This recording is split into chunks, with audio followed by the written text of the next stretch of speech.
ஆனா எந்த மனிதன் இந்த பாவி ரட்சிக்கப்படுவதற்கு முன் வரல. அதான் உலகம்.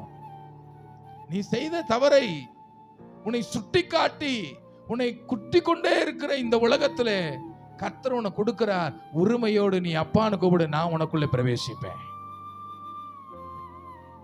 எல்லாரும் எதிர்த்தார்கள், ஆனால் இயேசு கிறிஸ்து அந்த வீட்டுக்குள்ளே பிரவேசித்தார். அவனுக்கு வீட்டுக்கு ரட்சிப்பு வந்தது. அவன் மனம் திரும்பினான். மனம் திரும்புவதற்கு வாய்ப்பு இந்த உலகத்தில் உனக்கு கிடைக்காது. அதை கர்த்தர் உனக்கு இலவசமாய் கர்த்தர் கொடுக்கிறார். அல்லேலூயா.